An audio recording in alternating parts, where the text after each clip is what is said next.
दोस्तों, आज मैं आपके सामने एक और रोंगटे खड़े कर देने वाली सीरीज को लेकर आया हूं जिसने फिलहाल चारों तरफ धूम मचाकर रखी है। आप में से ही एक व्यूअर ने मुझे ये सीरीज देखने के लिए रिकमेंड किया था and I am so thankful to him कि उन्होंने मुझे ऐसी सीरीज को देखने का रीजन दिया। वाकई इसकी स्टोरी मुझे बहुत ही खास लगी और इसका सबूत है इसकी IMDb और रोटेन टोमेटोज पर दी गई लोगों की रेटिंग्स। तो चलिए दोस्तों, अब बिना देरी किए शुरू करते हैं आज की ये एक्सप्लेनेशन। लेकिन आगे बढ़ने से पहले इस वीडियो को लाइक और चैनल को सब्सक्राइब करना मत भूलना, क्योंकि इस सब में वाकई में बहुत ही मेहनत लगती है, जिसके बदले मैं आपसे सिर्फ एक लाइक और सब्सक्राइब के लिए कहता हूँ, क्योंकि मेरा असली मोटिवेशन वही है। तो सीरीज की शुरुआत में हम अनु नाम की लड़की को देखते हैं, जो देर रात बस से उतरकर एक सुनसान गली से अपने हॉस्टल की तरफ जा रही होती है। तभी हम देखते हैं कि कोई अनजान आदमी उस पर लेजर पॉइंटर से निशाना लगाता है और ये बेकार हरकत अनु को परेशान करने लगती है। लेकिन फिर भी वो इस चीज को इग्नोर करके अपने हॉस्टल के लिए निकल जाती है। इसके बाद वो अपने रूम नंबर 303 में पहुंचती है, जहां उसकी 4 दोस्त पहले से उसका इंतजार कर रही होती हैं। अब इन चारों के नाम होते हैं श्वेतलाना, निकी, कोमल और रीमा। हमें पता चलता है कि इन पांचों का एक ग्रुप है और सभी की जिंदगी में कोई ना कोई मजबूरी घर किए हुए है। खैर, श्वेतलाना अनु की सबसे करीबी सहेली होती है, जो कि पेशे से एक एयर होस्टेस है और हाल ही में इन दोनों ने मिलकर एक नया रूम लिया होता है, जिसमें ये 1 महीने के बाद शिफ्ट होने वाले हैं। वहीं दूसरी फ्रेंड निकी एक अमीर खानदान से है, लेकिन उसे बचपन से स्टैमरिंग की प्रॉब्लम है, जिसके चलते उसे स्कूल में बुलिंग और घर पर फैमिली की बेरुखी झेलनी पड़ती है। इसके बाद आते हैं कोमल पर, जो कि पहले एक प्रोस्टिट्यूट थी, लेकिन अब उसने वो जिंदगी छोड़ दी है और साथ ही वो इस सब से रिकवर हो चुकी है। फिर आखिर में है रीमा, जो इन सब में सबसे बड़ी होती है और उसकी एक बेटी भी है, लेकिन इसके बावजूद वो फिर से प्रेग्नेंट है। असल में रीमा के बारे में हमें बताया जाता है कि उसके ससुराल वाले उससे बेटा चाहते हैं और इसीलिए वो दोबारा प्रेग्नेंट है। लेकिन इस बार रीमा को डर है कि अगर ससुराल वालों ने उसका चेकअप कराया और उन्हें पता चला कि वापस लड़की होने वाली है, तो वो उसके बच्चे को गिरा देंगे। खैर, ये सारी लड़कियां प्रगति गर्ल्स हॉस्टल में रहती हैं, जो एक सस्ता सरकारी हॉस्टल है। हालांकि ये जगह जंगल के पास दिल्ली के आउटस्कर्ट्स में है और इसका माहौल काफी डरावना है। साथ ही हम देखते हैं कि इस हॉस्टल के गार्ड्स और मेस ओनर भी बहुत अजीब और वियर्ड होते हैं। चलिए अब वापस आते हैं अनु पर, जहां हमें पता चलता है कि उसका एक बॉयफ्रेंड है जिससे वो बहुत प्यार करती है, लेकिन वहीं वो लड़का उसको उतना सीरियस नहीं लेता। हालांकि अनु की सहेलियां उसे काफी समझाती हैं कि वो लड़का तुमसे शादी नहीं करेगा, लेकिन फिर भी अनु उनकी बात टाल देती है। अनु तो उल्टा इतनी सीधी सादी होती है कि उसी लड़के की बिल्डिंग में अपना नया रूम तक ले लेती है, ताकि वो उसके साथ ज्यादा से ज्यादा टाइम स्पेंड कर सके। अब सीन यहाँ से 6 महीने बाद शिफ्ट होता है, जहाँ हमें मधु नाम की एक लड़की दिखाई जाती है, जो ट्रेन से हाल ही में ग्वालियर से दिल्ली आई होती है। इसके बाद वो अपने बॉयफ्रेंड अरुण के साथ उसके रूम पर जाती है, जहां ये दोनों साथ में टाइम स्पेंड करने लगते हैं। लेकिन तभी अचानक मधु को मास्क पहने कुछ लोग दिखते हैं, जिससे वो काफी डर जाती है, पर अगले ही पल उसे समझ में आता है कि ये सब सिर्फ उसका एक वहम था।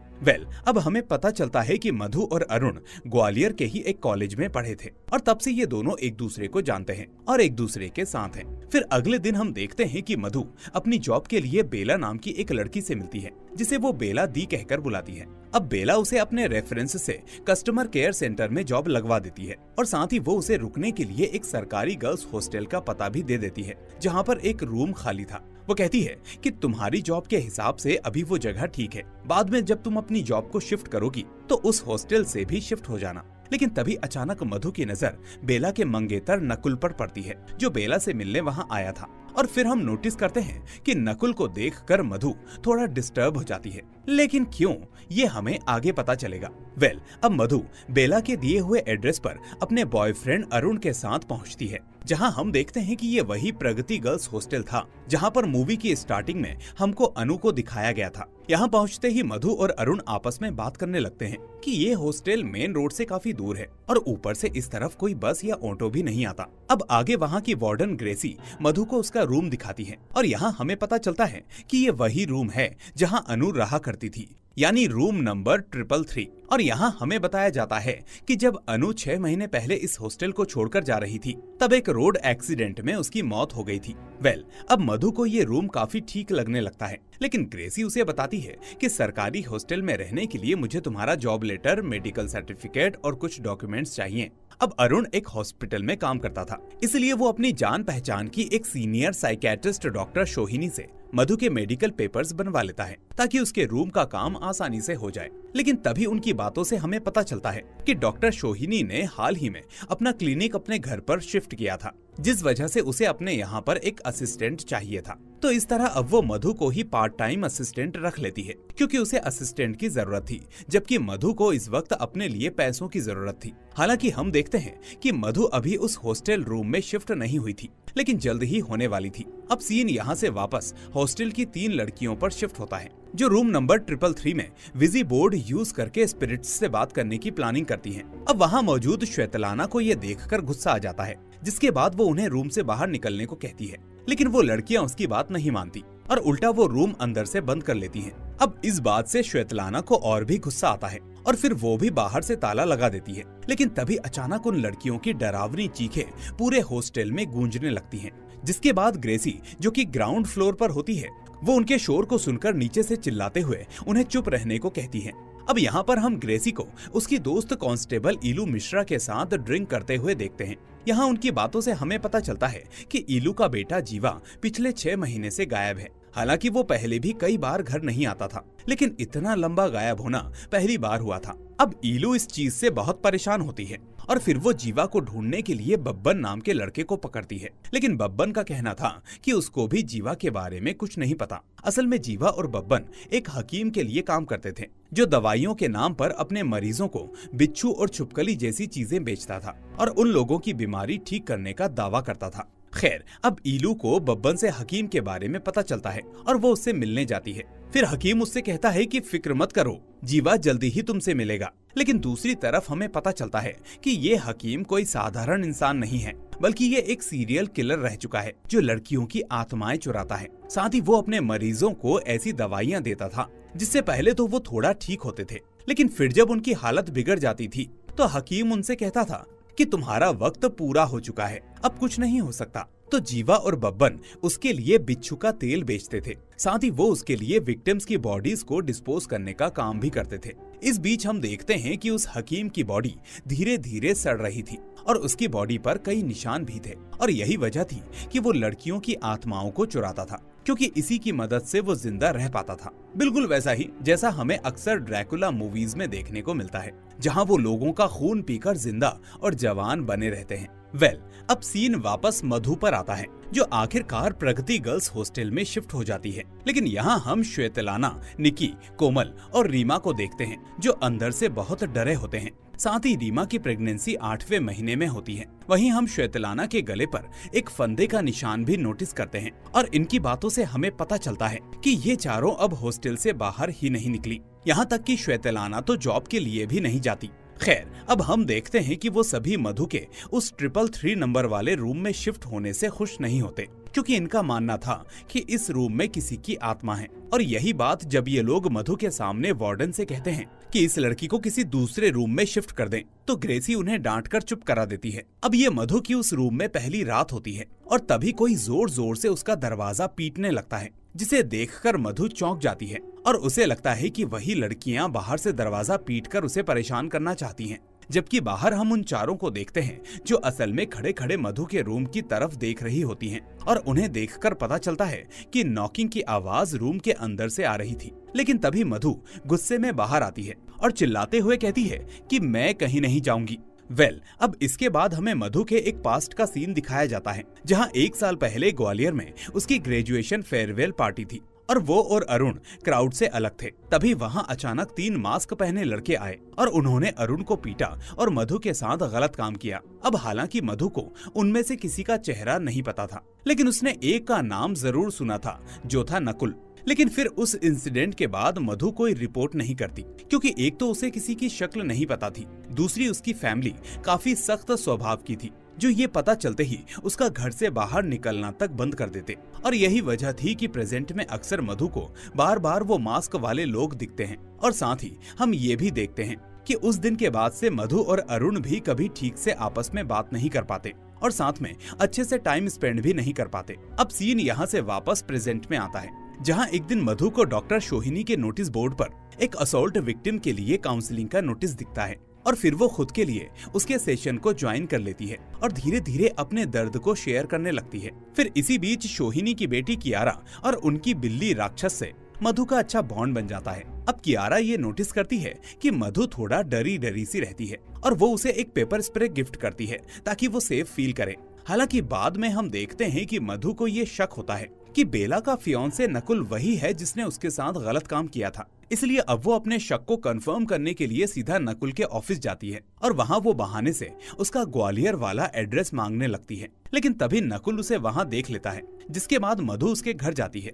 अब वहाँ पर नकुल उससे बात करता है और कहता है कि मैं कभी ग्वालियर ही नहीं गया, इसलिए जिसने तुम्हारे साथ गलत किया है वो मैं नहीं हूँ। इस बीच मधु उसे अपने बीमार पिता की देखभाल करते हुए भी देख लेती है और ये देखकर उसे एहसास होता है कि शायद ये वो नकुल नहीं है और उसका शक गलत आदमी पर है। तो इस तरह अब वो वहाँ से चली जाती है। वहीं दूसरी तरफ हॉस्टल में डरावनी घटनाएं बढ़ने लगती हैं, जहाँ कभी कोई दरवाजा पीटता है तो कभी जले हुए आदमी की शक्ल बार बार मधु के सामने आने लगती है। लेकिन मधु इन सबको इग्नोर करती रहती है जैसे कुछ हुआ ही ना हो, क्योंकि उसे लग रहा था कि ये सब उसके उसी ट्रॉमा की वजह से हो रहा होगा। वहीं हम ये भी देखते हैं कि श्वेतलाना, निकी, कोमल और रीमा हॉस्टल से बाहर नहीं निकल पा रही होती, जैसे कोई रहस्यमयी ताकत उन्हें वहां से निकलने से रोक रही हो। और जैसे जैसे रीमा की डिलीवरी की तारीख नजदीक आ रही होती है, वैसे वैसे ये लोग वहां से बाहर निकलने के लिए डेस्परेट हो रहे होते हैं। इस बीच जब वार्डन ग्रेसी को ये बात पता चलती है तो वो उनकी मदद के लिए ईलू को बुलाती है और फिर ईलू को उस हकीम का ख्याल आता है, जिसके बाद वो उसे उसी हॉस्टल में बुलवा लेती है। अब हकीम यहाँ आकर जैसे ही उस 333 नंबर रूम में घुसता है, वैसे ही उसे कुछ वियर्ड सा फील होता है और सभी से कहता है कि यहाँ एक गुस्सैल एंटिटी है जो तुम लोगों को तकलीफ देने आई है, इसलिए तुम्हें जल्दी से ये कमरा खाली करना होगा। अब ग्रेसी, जो अंधविश्वास को बिल्कुल भी नहीं मानती थी, उसे लगता है कि मैंने बेकार में ये बात ईलू को बताई, जो वो इस हकीम को यहाँ ले आई, क्योंकि ये सब तंत्र मंत्र फालतू की बातें हैं। इस तरह अब वो गुस्सा होकर हकीम को वहाँ से बाहर निकाल देती है। हालांकि वो उन लड़कियों की मदद करना चाहती थी, लेकिन ये सब करना उसे पसंद नहीं था। इसके बाद हम देखते हैं कि वो हकीम चुपके से हॉस्टल के पीछे वाली गली में श्वेतलाना से मिलने आता है और वहाँ वो उससे कहता है कि अगर तुम चारों को यहाँ से निकलना है तो मधु को जरिया बनाना होगा, वरना वो एंटिटी तुम्हें यहाँ से निकलने नहीं देगी जब तक कि तुम लोग अपनी मौत नहीं मर जाते। तो ये सुनकर श्वेतलाना काफी डर जाती है और हकीम से इसका उपाय पूछने लगती है।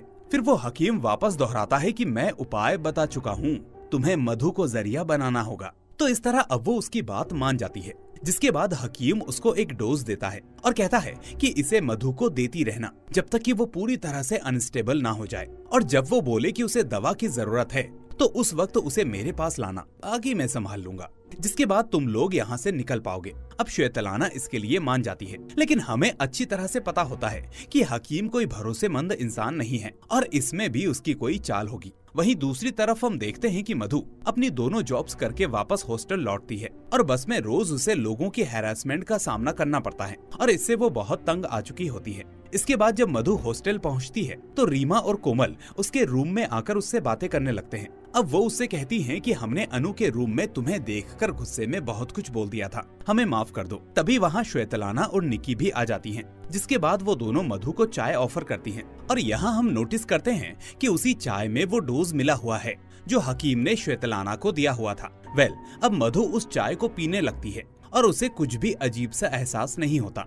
फिर जब रात होती है तो हम उसके रूम में एक बिच्छू को देखते हैं और ये सीन यहीं पर कट हो जाता है। इसके बाद अगली सुबह मधु के टखने पर एक निशान होता है, जिसको देखकर ऐसा लगता है जैसे किसी कीड़े ने उसे काट लिया हो, लेकिन हमें इससे अंदाजा हो जाता है कि ये सब असल में उसी हकीम के डोज का असर था। उधर दूसरी तरफ हम देखते हैं कि ईलू को पुलिस स्टेशन बुलाया जाता है, जहां उसे बताया जाता है कि 6 महीने पहले यमुना में उसके बेटे की लाश मिली थी, लेकिन उसकी बॉडी बहुत ही बुरी तरह से जली हुई थी, जिस वजह से उसे पहचाना नहीं जा सका। अब ये जानकर ईलू को गहरा सदमा लगता है और वो अंदर ही अंदर रोने लगती है। लेकिन तभी हम नोटिस करते हैं कि उसको कहीं ना कहीं ये पता था कि उसका बेटा एक अच्छा आदमी नहीं था। और फिर सीन यहाँ से फ्लैशबैक में जाता है, जहाँ हम देखते हैं कि ईलू का बेटा जीवा असल में बहुत बुरा लड़का था और उसकी ये बुराई बचपन में ही सामने आ गई थी, जब उसने बचपन में एक लड़के की आंख फोड़ दी थी और जिसके लिए उसे जेल भी जाना पड़ा था। लेकिन ईलू पुलिस में थी, इसलिए वो उसे बचाकर ले आई थी और वो सभी से कहती थी कि जीवा एक दिन अच्छा बन जाएगा, बच्चे होने की वजह से उससे गलतियां हो गई हैं।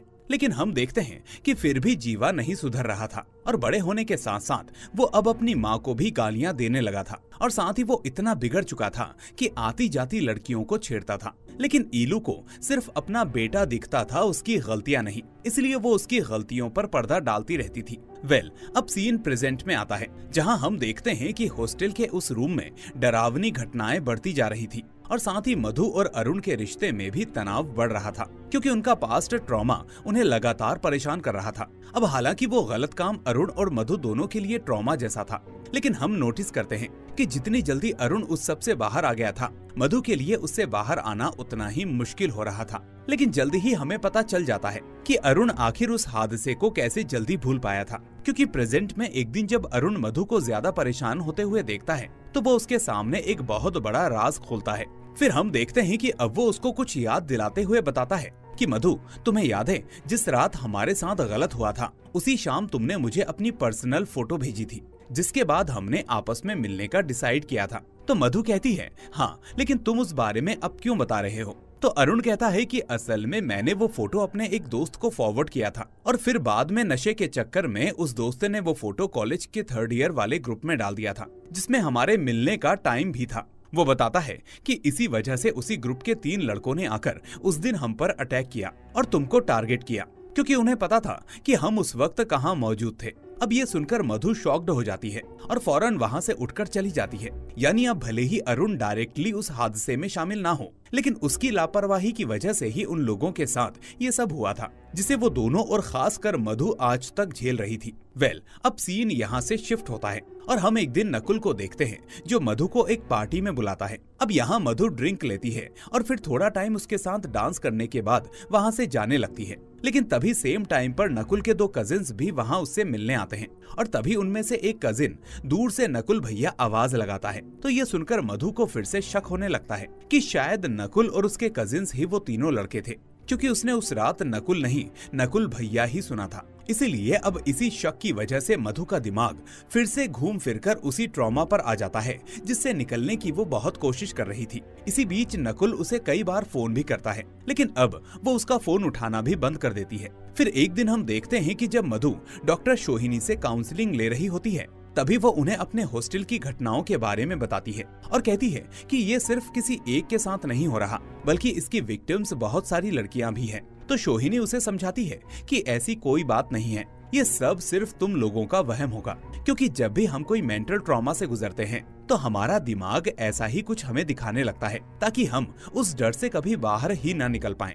और कई बार ऐसा भी होता है कि अगर एक बार हमारे साथ कुछ गलत हो जाए तो हमें बार बार यही लगता है कि अगली बार भी हमारे साथ गलत ही होगा, जिसे एक तरह से मास हिस्टीरिया कह सकते हैं। लेकिन फिर भी जब मधु अपनी बात पर जोर देती है तो आखिर में सोहिनी उसके हॉस्टल में जाने के लिए तैयार हो जाती है, क्योंकि सोहिनी को लग रहा था कि भले मधु उसकी बात ना समझ रही हो, लेकिन बाकी लड़कियां उसकी बातें जरूर समझेंगी और अगर वो समझ जाएंगी तो उससे मधु के ऊपर भी पॉजिटिव असर पड़ेगा। तो इस तरह हम देखते हैं कि वो उन लड़कियों से मिलने हॉस्टल आ जाती है, जिसके बाद मधु उसे बाकी लड़कियों के बारे में भी बताती है। अब सोहिनी सभी से कहती है कि तुम लोग मेरे सामने इस हॉस्टल के बाहर निकलो, अगर तुम्हें कोई दिक्कत होगी तो मैं तुम्हारे साथ हूँ, वो मेरे ऊपर छोड़ दो।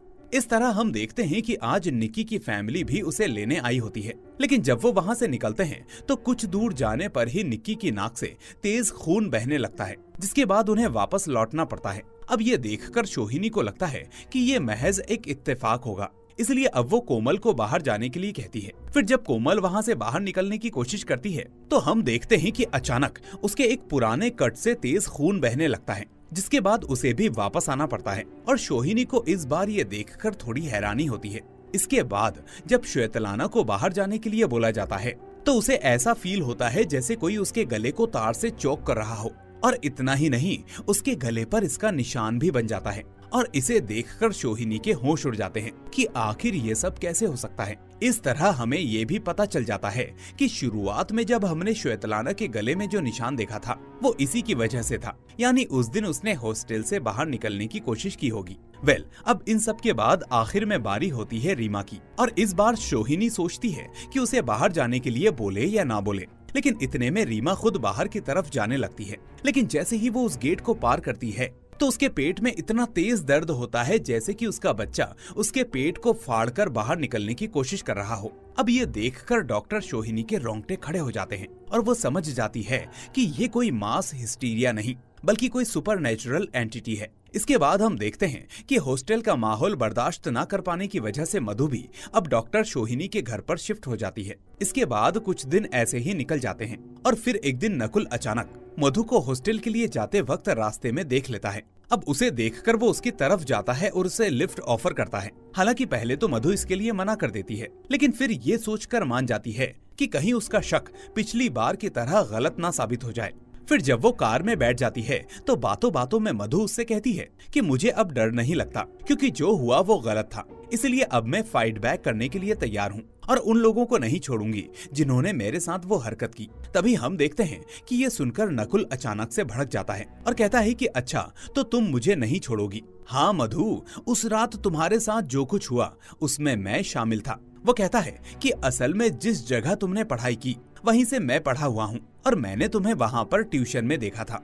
इसी बीच मैंने तुम्हें कई बार चॉकलेट्स और फूल भेजे, लेकिन हर बार तुमने मेरी फीलिंग्स को डिसरिस्पेक्ट कर दिया और उनको एक्सेप्ट नहीं किया। वो आगे बताता है कि बाद में मैंने उससे जैसे तैसे मूव ऑन कर लिया था और तुम्हारे बारे में भी सोचना छोड़ दिया था, लेकिन फिर 5 साल बाद मुझे वो फॉरवर्डेड मैसेज मिला जो तुम्हारे बॉयफ्रेंड और मेरे दोस्त अरुण ने भेजा था। फिर क्या था, मुझे नशे में अपनी पुरानी बातें याद आ गईं, जिसके बाद मैंने गुस्से में अपने कजिन्स को वहाँ बुला लिया और फिर तुम्हें उस जगह से उठा लिया।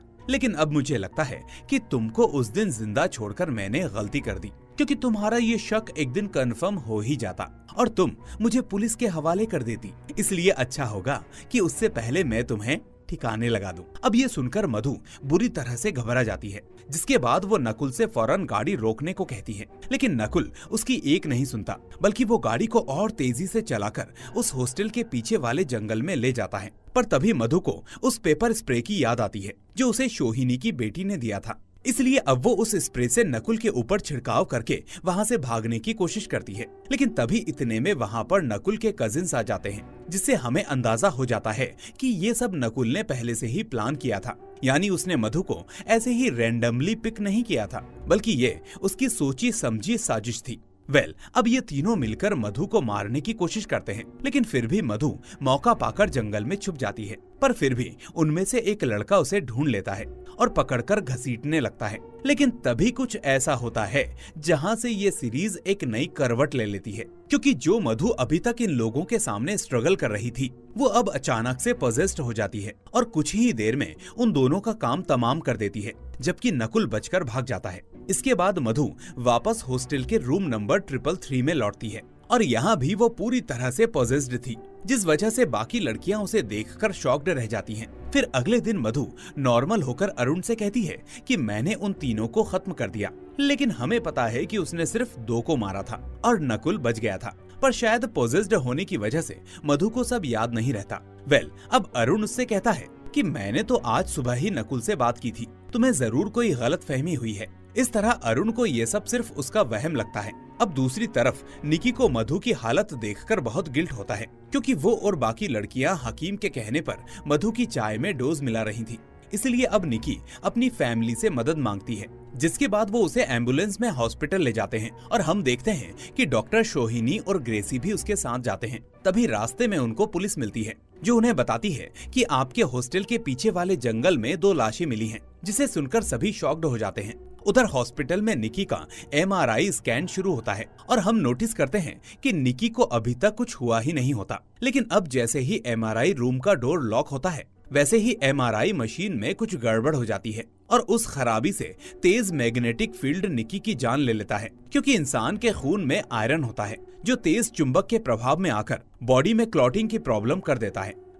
उधर मधु लड़कियों से मदद मांगती है और तभी श्वेतलाना को याद आता है कि हकीम ने कहा था कि जब मधु मदद मांगे तो उसे मेरे पास भेज देना। इस तरह अब वो मधु को हकीम का एड्रेस दे देती है और कहती है कि इनसे जाकर मिलो, ये तुम्हें ठीक कर देंगे। फिर हम देखते हैं कि मधु वहाँ जाती है, लेकिन यहाँ हकीम उसे मारने की कोशिश करता है ताकि वो उसकी सोल को हासिल करके अपने लिए काम में ला सके। लेकिन तभी कांस्टेबल ईलू पुलिस के साथ वहाँ आ जाती है, जो कि असल में वहाँ पर किसी अमीर आदमी के केस के सिलसिले में आई थी। यानी ईलू का यहाँ आना महज एक इत्तेफाक होता है।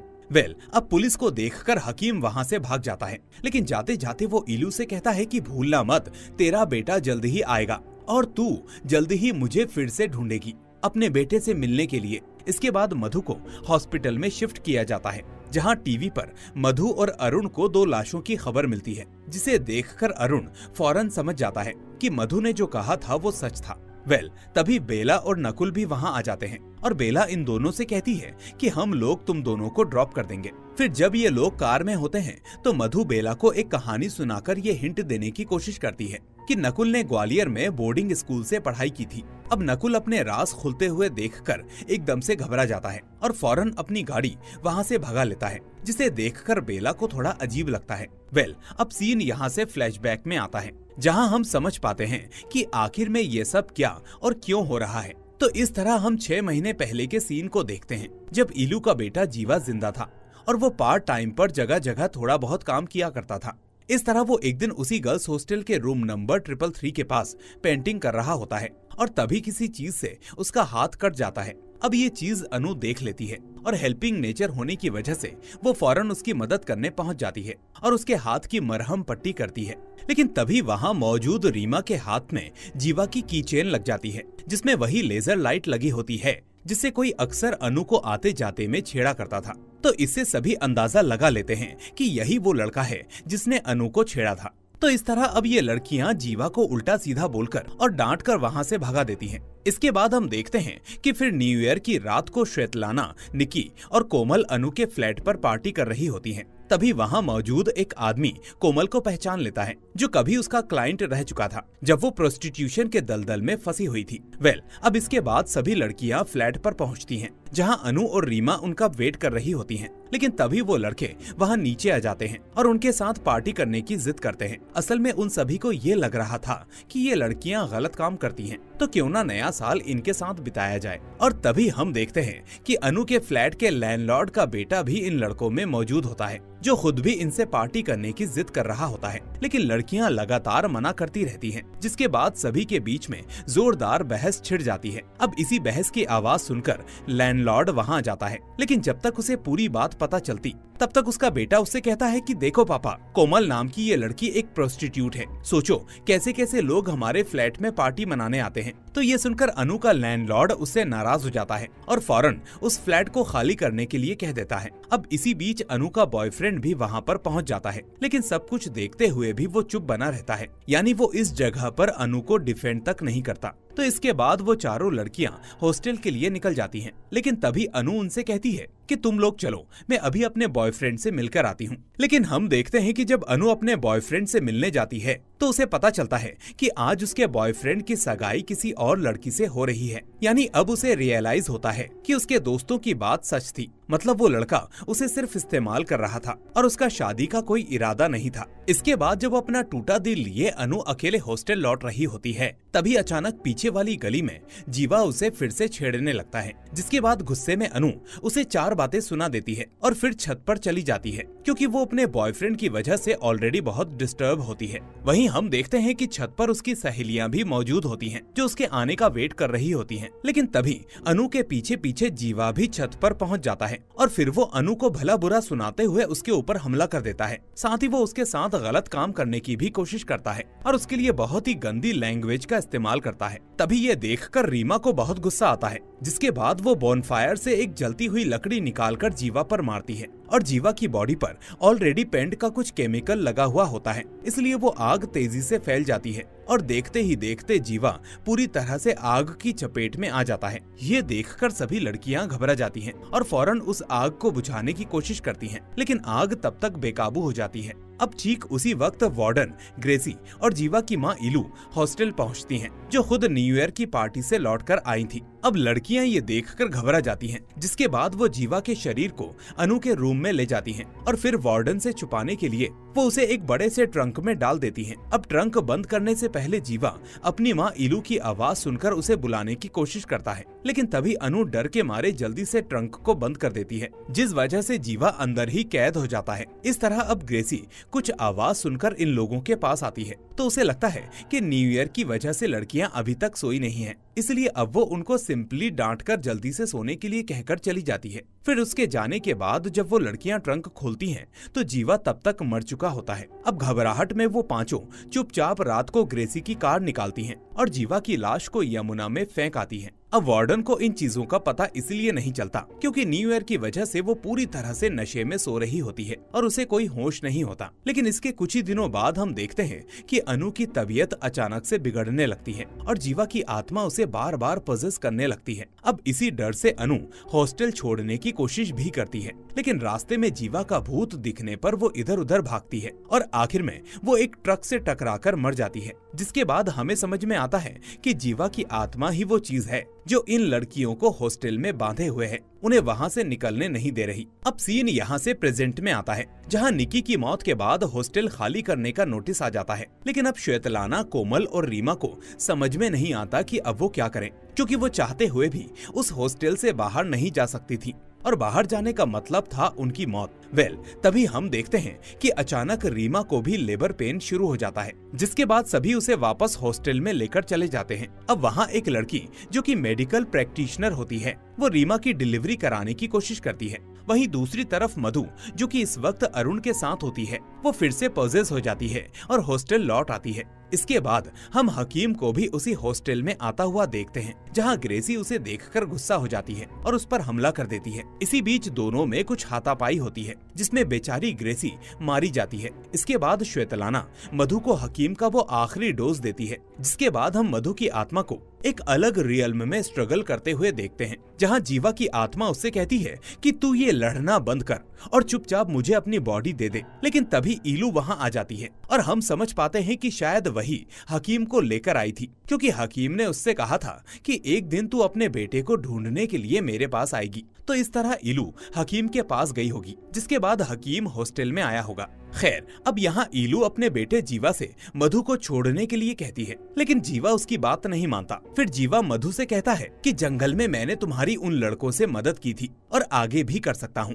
लेकिन उसके लिए तुम्हें मुझे अपना शरीर देना होगा। लेकिन मधु उसकी आत्मा को रिजेक्ट करती है और जीवा से लड़ना शुरू कर देती है। इसके बाद हम देखते हैं कि जीवा की आत्मा मधु की बॉडी से निकलकर पूरी ताकत के साथ हकीम की बॉडी में चली जाती है और इस भयानक फोर्स से वहाँ मौजूद सब कुछ टूट जाता है। और इसी बीच एक लकड़ी का टुकड़ा ईलू को भी लग जाता है, जिससे वो भी वहीं पर मर जाती है। इसके बाद हम देखते हैं कि श्वेतलाना मधु को मारने की कोशिश करती है, लेकिन तभी मधु उससे कहती है कि जीवा अब मेरे अंदर नहीं है, मुझे छोड़ दो। वहीं दूसरी तरफ जीवा जो कि अब हकीम की बॉडी में होता है वो सभी लड़कियों पर हमला करने के लिए आता है। इसी बीच वो रीमा तक पहुंचने की कोशिश करता है, जिसको अभी हाल ही में बेटी हुई होती है, इसलिए अब सभी मिलकर उससे लड़ती हैं और उसे रोकने की कोशिश करती हैं। और इसी बीच आखिर में मधु एक कुल्हाड़ी से हकीम के सिर पर वार करती है, जिससे हकीम वहीं पर मर जाता है और लड़कियां बच जाती हैं। फिर अगली सुबह जब डॉक्टर सोहिनी एम्बुलेंस के साथ वहां आती हैं, तो वो पुलिस से लड़कियों को थोड़ा वक्त देने को कहती है। अब चूंकि हकीम एक सीरियल किलर था और पुलिस से फरार था, इसलिए सेल्फ डिफेंस में उसे मारने पर लड़कियों को जेल नहीं होती। और फिर हम देखते हैं कि ये सब अब हॉस्टल से निकल पाती हैं, जिसके बाद हम श्वेतलाना, कोमल और रीमा को उसकी बेटी के साथ एक पार्क में शांति से बैठे हुए देखते हैं। वहीं दूसरी तरफ हम अरुण को देखते हैं जो कि जिंदा होता है, लेकिन उसकी हालत भी गंभीर होती है और मधु उसके पास हॉस्पिटल में ही मौजूद होती है। फिर सीरीज का आखिरी सीन आता है जहां हम देखते हैं कि नकुल और बेला की शादी हो रही होती है। इसी बीच अचानक नकुल को मधु के विजन्स दिखने लगते हैं और तभी पुलिस वहां पर आ जाती है और उसके कजिन्स के बारे में पूछने लगती है। अब नकुल उनसे कहता है कि मैं उस दिन उनके साथ नहीं था, लेकिन तभी बेला मधु का नाम लेकर कहती है कि वो नकुल को स्टॉक कर रही थी, तो शायद उसे कुछ पता होगा। अब नकुल को लगता है कि बेला को ये सब पुलिस को नहीं बोलना चाहिए था, कहीं वो इस सब में फंस ना जाए, तो इसीलिए अब वो डिस्टर्ब होकर ऊपर कमरे में चला जाता है। और तभी हम देखते हैं कि मधु वहां आती है जो कि पॉजेस्ड लग रही होती है। उधर अब हम बेला को नीचे रोता हुआ देखते हैं, क्योंकि नकुल उससे गुस्सा होकर अपने कमरे में गया था। लेकिन तभी अचानक नकुल की लाश उसके कमरे से आकर नीचे गिरती है और सभी देखते हैं कि नकुल मर चुका है। इसके बाद आखिरी सीन में हमें मधु हॉस्पिटल में दिखती है, जो बहुत ही अजीब तरीके से कैमरे में देखती है और उसकी आंखों को देखकर ऐसा लगता है कि जैसे जीवा की आत्मा या उसकी ताकत अब भी उसके अंदर है, लेकिन शायद वो अब उसके कंट्रोल में है और यहीं पर ये सीरीज खत्म हो जाती है। अब दोस्तों, मेरी नजर में मूवी के अंदर कई सारी थ्योरीज हैं जिनके बारे में हम डिस्कस कर सकते हैं, लेकिन भाई उससे वीडियो काफी लंबा हो जाएगा। इसलिए मैं चाहूंगा कि आप अपनी थ्योरीज को मेरे साथ कमेंट में शेयर करें, जिससे कि मैं भी सभी से बात कर पाऊं। तो दोस्तों, आपको ये सीरीज कैसी लगी मुझे कमेंट करके जरूर बताएं। साथ ही इस वीडियो को अपने उन दोस्तों के साथ शेयर जरूर कर दें जिन्हें तरह तरह की सीरीज देखने का शौक है। वहीं अगर आप नए हैं तो फटाफट चैनल को सब्सक्राइब करके हमारी नोटिफिकेशन बेल को भी दबा दें, ताकि कोई भी आने वाली सीरीज आपसे मिस ना हो। तो चलिए, अब मैं मिलूंगा आपसे अगली ऐसी ही शानदार सीरीज के साथ। Till then, take care and thanks for watching.